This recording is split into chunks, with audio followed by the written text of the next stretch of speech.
Hola, bienvenidos a este espacio en el que vamos contando la historia de los 1104 municipios del país. Y hoy nos encontramos en el norte de Nariño, en un municipio que se llama San Bernardo. Y tenemos como invitado a don Algemiro Gómez, un docente ya gozando de su jubilación y gozando de este municipio. Muchas gracias por aceptar nuestra invitación. A ustedes les agradezco mucho. Don Algemiro, ¿cómo describe usted a San Bernardo? San Bernardo es una tierra de gente linda, gente hermosa, prestante. Son habitantes que atraen a todo mundo, especialmente las mujeres. El hombre que se viene a San Bernardo se queda acá en San Bernardo. Eso nos hemos dado cuenta. Por ahí vamos a tener una historia de un ecuatoriano que se enamoró de una colombiana de aquí de San Bernardo y resultó viviendo acá. Eso es, quedan atrapados acá. Don Algemiro, ¿qué tal si empezamos hablando un poco sobre esos primeros habitantes que tuvo San Bernardo? Bueno, San Bernardo cuentan los antecesores, o sea, los mayores. Estaba habitado por unos indígenas que se llamaban los indios chimaicas. Chimaicas, por eso se llama el cerro que hay acá hacia el occidente, el cerro Chimayoy. Y había un asentamiento en esta parte de acá, como al oriente, habían 12 chozas de bareque. Una choza de bareque quiere decir hecha de varas y de barro. Hacen una estructura de varas y le meten por en medio piedras y después le incrustan barro hasta que hacen las paredes, ¿no? Todo es rústico y el techo es de paja. Y la paja pues es una paja que es larga la hoja y ella sirve como impermeabilizante para la casa. Esa es la forma como hacían las casas. Y habían 12 indios chimaicas asentados aquí en San Bernardo y tenían una casa en forma de L, o sea, quiere decir así, una L. Y ahí estaban todos reunidos.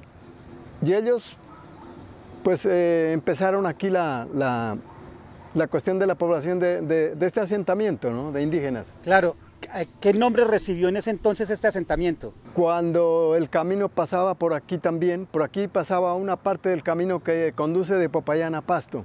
Y las gentes pedían posada para guardar los granos, ¿no? Y los granos que producían acá, que era sobre todo maíz, lo guardaban en la parte alta de la casa. A esa parte le llamaban el soberao. Y después de unos años, más o menos en 1928, San Bernardo pertenecía al municipio del Tablón de Gómez, que es un municipio bien antiguo. Del Tablón de Gómez se segregó un municipio que es vecino que se llama San José de Albán. Aquí a 8 kilómetros está la cabecera municipal de San José de Albán. Y en 1992 se segregó San Bernardo de San José de Albán. Y hasta 1928 era corregimiento del municipio del Tablón. Luego pasó a ser corregimiento del municipio de Albán. ¿Esto siempre se llamó San Bernardo o qué nombres ha tenido? Anteriormente se llamaba el Troje, porque por la misma cuestión de los granos. En la parte de arriba que le digo el soberao también le llamaban la troja. Y entonces como todos los viajeros guardaban los granos, aquí les gustaba para guardar y no continuar con el viaje con ese cargamento y lo guardaban de reserva. Cuando se les ofrecía pues lo venían a traer aquí y no a Popayán. Después de esos indígenas, ¿quiénes llegaron a vivir acá? Los indígenas eran pues los dueños de los amos y señores de acá. Entonces acá llegaron españoles. Habían llegado españoles y otros señores pues que eran de acá, de por allá, de Caldas, del Valle también, de los departamentos del norte. Yo he escuchado, por ejemplo, de una familia de los Ormazas, eran dueños de allá de la parte de La Vega. O sea, hacia el norte hay un corregimiento de San Bernardo que se llama La Vega. Y ahí había una hacienda que se llamaba La Cenegueta. La Cenegueta, pues el nombre lo dice, ¿no? Porque era como encenegado eso. Después, con las construcciones de las casas, hicieron chambas y entonces lo que se llama el nivel freático de la Cenegueta pues fue bajando. y se secó el terreno. Y ya siguieron ubicando casas ahí. Y La Vega pues es un paraíso para vivir. Después ellos compraban grandes extensiones de terreno que unos le llamaban haciendas. Y ellos fueron vendiendo ya a las personas que iban llegando de diversas partes del departamento y del país. Y en 1928 ya se hizo corregimiento. El primer corregidor que hubo aquí en San Bernardo se llamaba Juan Alvear. De ahí en adelante pues duró como corregimiento hasta 1992, cuando San Bernardo tenía la idea de independizarse del municipio de San José, por obvias causas, sobre todo pues económicas con respecto a la distribución de los dineros públicos, ¿no? Que todo se centralizaba y entonces a San Bernardo se los relegaba. Esa fue la chispa para la independización. Y entonces formaron una junta aquí en San Bernardo. En esa junta pertenecía gente prestante, gente pues que tenía buenas ideas, eran visionarios. Y entre ellos estaba el cura párroco de ese entonces, que se llamaba el padre Gerardo Lozano Concha, que él promulgó las ideas de la independización. Y muchos hijos de aquí de San Bernardo formaron una junta que tenía presidente, vicepresidente, secretario, tesorero y vocales. ¿Y para qué se hizo esa junta? Pues para promover la independización, para hablar con las autoridades centrales en Pasto, en la ciudad de Bogotá, y buscar los caminos para esa independencia.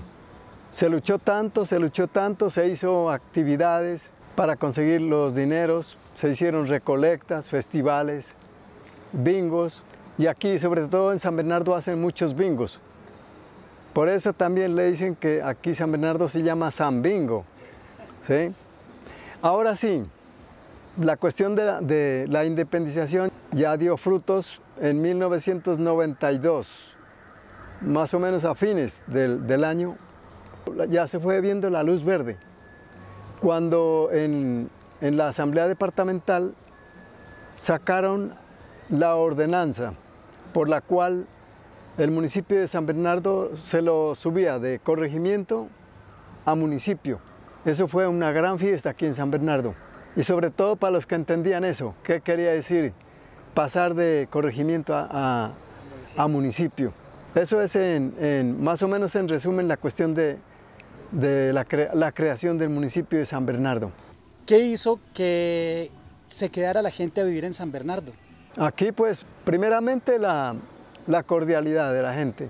En segundo lugar la exuberancia del terreno.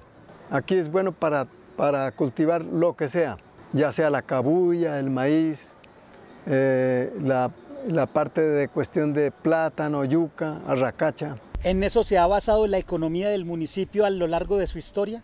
Al comienzo sí, pero luego vino la influencia de la compañía de empaques de Medellín y entonces incentivaron a la gente a que siembre fique. Y entonces el fique se fue haciendo una especie como de monocultivo y todo el mundo tenía su plantación de fique con pues las promesas de las empresas que compran fique, porque después vinieron otras empresas, una empresa del Cauca, otra de Santander también, y entonces la gente pues se engolosinó de eso y todo el mundo sembró fique. Y luego compraron máquinas de desfibrar cabuya, porque antes el desfibrado se hacía en una tabla y ahí con un aparato que se llama macana iban raspando lo que se llama la chanda de la cabuya. E iba quedando la hebra sola, blanca ya. Y una aclaración, por ejemplo, hay una confusión entre cabuya y fique. Y la aclaración es esto, que la mata de fique que está plantada, que está entera, se llama fique. Y la fibra, la que sale blanca ya, esa es la que se llama cabuya.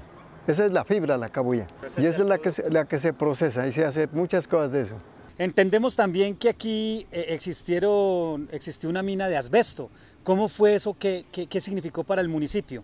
La mina de asbesto era particular, no, esa no era del municipio. El dueño de esa mina era de la ciudad de Pasto, se llamaba don Vicente Buendía. Esa mina queda ahí a la vera de La Vega.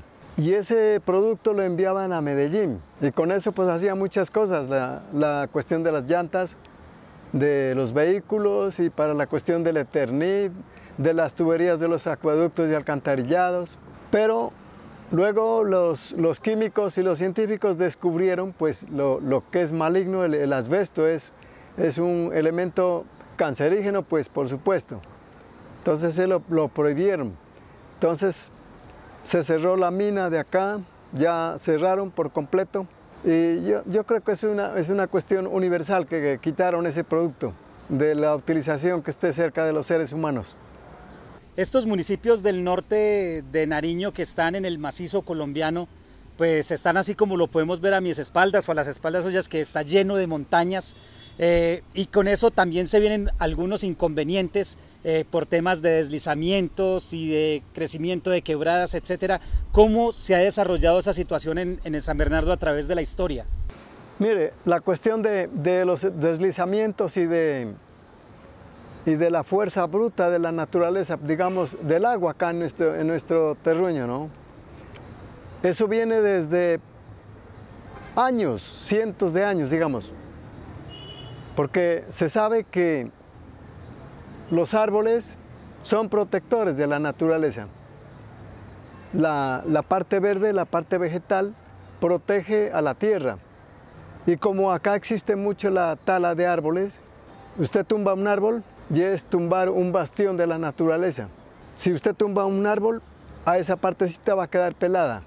Va a quedar la tierra, como dicen, desnuda o viringa, ¿no? Otro señor tumba árboles en otra finca, el otro también tumba árboles en la otra finca. Aquí en esta parte hacia el occidente se mira que ya no hay árboles. Y allá existen la mayor parte de derrumbes que se están haciendo acá en San Bernardo. Y otro problema es la cuestión de las piedras. La piedra, y mucha gente no es consciente de eso, la piedra es un muro que colocó la naturaleza a la vera de los ríos y de las quebradas. Profe, también en nuestro recorrido por San Bernardo escuchamos la historia de un cerro que ha amenazado y que aquí viven muy asustados con él. ¿Cuál es esa historia? Sí, yo desde pequeño he escuchado de allá del cerro que se llama el Pailón. Y del Pailón baja un riachuelo, que es un arroyo pequeño, pero hacia abajo se va aumentando el caudal porque le llegan varios afluentes, ¿no? Y entonces la gente siempre ha tenido temor de que baje una avalancha de allá. En cierta ocasión, más o menos en el año 2011, hubo una alarma, una falsa alarma, digamos, ¿no? Que se vino el Pailón, decían, ¿no? Fue una madrugada, eso de las 2 de la mañana, andaba el cuerpo de bomberos y la policía alertando a la gente que se retiren de allá del lado de la quebrada. Y la gente pues salía hacia la parte pues que es alejada de la quebrada, o sea, hacia el oriente, hacia arriba. Salían con sus enseres los más necesarios. Algunos sacaban las cobijas, otros sacaban las ollas, lo que podía cargar cada uno. Y se fueron hacia este lado del oriente de San Bernardo. Decían que ya viene, otros decían que, ¿y quién dijo eso? Que por allá dijeron por teléfono. En ese tiempo el celular pues recién estaba empezando a divulgarse acá en San Bernardo. Porque antes tenían celular pues los que tenían la forma de comprarlo. Ahora es fácil para comprar, cualquier persona comprar un celular. Y no pasó de ser alarma solamente. Estuvo más dura la avalancha que pasó hace como unas 3 o 4 semanas aquí en San Bernardo. Esa se hizo muchos estragos, destruyó puentes hacia la parte sur del caudal. ¿Qué personajes podemos destacar del municipio? Personajes de aquí de San Bernardo. Hay un personaje muy querido acá en el municipio de San Bernardo, que todo el mundo lo recuerda, y es un sacerdote que fue el constructor, digamos, el constructor del actual templo, y se llama el padre Luis Alfonso Coral Román. Cuando él recién salió del seminario, la primera parroquia que le dieron fue aquí en San Bernardo, fue en el año 1951. Un padre muy entusiasta, muy joven, y se dio a querer, todo el mundo le brindaba su cariño. y provocaba confianza, él daba confianza. Y él pues empezó con la idea, pues acá se encontró con un templo demasiado viejo, era de construcción de tapia.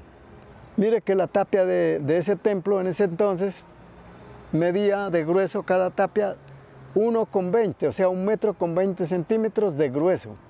Imagínense esa tapia gruesísima. Y el templo quedaba aquí en esta parte donde ahorita es el colegio, aquí. Ahí era el templo. Y entonces el padre trajo la idea de hacer un nuevo templo, pero entonces no había el plano para la construcción del templo. Y entonces pues el padre buscó sus modos y hasta que de pronto apareció una señora que se llamaba Bernarda Rivera, una señora que tenía tierras por acá. Y ella donó el plano para la construcción del actual templo de San Bernardo. Y el padre buscó un ingeniero, yo creo que de la parte sur del departamento, no sé si de Ipiales o de por allá, para que hagan los planos, y luego se consiguió también un maestro constructor que vino del Ecuador, se llamaba Don Floro. Don Floro yo lo alcancé a conocer. Y él era el que dirigió la construcción del templo. Fíjense que este templo no tiene una sola varilla de hierro. No, todo es hecho de ladrillo. Y para no comprar el ladrillo, que tenían que traerlo de Pasto en ese tiempo, entonces el padre trajo unos topógrafos para que revisen acá el terreno y encontraron una mina de esa tierra que sirve para hacer ladrillo, ¿no? Que queda acá en la parte occidental. Y ahí en esa misma parte encontraron la piedra que sirve para hacer las bases. Y hay una anécdota, que cuando los ladrillos, pues tocaba de traerlos de allá, de donde los estaban quemando, pues otro trabajo para traerlos aquí al pueblo, que más o menos es, sí, 1 kilómetro más o menos de distancia, ¿no? Entonces el padre se le previno la idea de que cuando se vaya a confesarlo, la gente, en vez de la penitencia de los padres nuestros, la penitencia era traer ladrillos. Y entonces la gente se había inventado que según la penitencia que el padre le haya puesto eran los pecados, ¿no? O sea, según los ladrillos que la persona traiga, ¿no? Pero pues eso era una anécdota creada, ¿no? Muy bien. Profe, en esa época de la guerra bipartidista que se vivió en todo Colombia, ¿qué filiación tenía San Bernardo y cómo le fue? Yo creo que aquí en San Bernardo la mayor parte eran los conservadores. Donde había bastantes liberales era aquí en el vecino municipio de La Unión. Allá sí eran liberales pues casi 100%. Es tanto que la gente era tan aferrada a esa cuestión del Partido Liberal y Conservador que había que tener cuidado para pintar la casa de uno. Si era conservador tenía que pintarla de azul, las puertas y los pilares. Si la pintaba de rojo, eso mejor dicho, marcaba calavera ahí. Y lo mismo para los liberales. ¿Cómo ve usted el futuro de San Bernardo? Como en todos los pueblos, las tierras están quedando sin gente quien trabaje en la agricultura. Y todas las cuestiones que vienen del campo se están encareciendo. Porque antes, por ejemplo, los hijos de unos señores de una familia, todos los hijos, ellos se quedaban ahí en el campo trabajando. Y entonces los productos se los conseguía fácilmente. Ahora se están escaseando, ahora tienen que traerlos de Pasto y de las partes del norte del país, algunas cosas, y otras cosas de la parte sur de acá del departamento. Y la cuestión de la tala de bosques, si eso no se frena, por lo menos frenarlo, porque eso va precipitado hacia el abismo. Y todo el planeta se va a precipitar hacia allá si no se frena esa cuestión de la tala de bosques. Bueno, profe, pues concluyamos esta entrevista invitando a colombianos, nariñenses, extranjeros a que vengan a visitar a San Bernardo, una tierra tan bonita. Claro, San Bernardo es una tierra muy linda. Ya habíamos hablado al comienzo que el que viene acá le provoca quedarse. Y la gente es muy amable. Acá hay muchos lugares que es bueno visitar. Tenemos sitios turísticos Y también hay buena gastronomía también, sí. Hay un producto que ese no lo hacen en otra parte, lo que se llama el roscón, de acá de San Bernardo. Ese se lo fabrica acá solamente. Y se lo fabrican acá en la vereda de Pueblo Viejo. Y por lo demás, pues la tierra hasta el momento, pues sí es exuberante, sí es buena para cultivar. Falta es gente que cultive. Y los invitamos acá, son bien recibidos, todo el mundo, el que venga, muy bien recibido acá en San Bernardo. La gente es muy amable, muy acogedora. Claro, de eso nos dimos cuenta nosotros. Muchas gracias, profesor, por aceptar nuestra invitación. Bueno, a ustedes les agradezco mucho.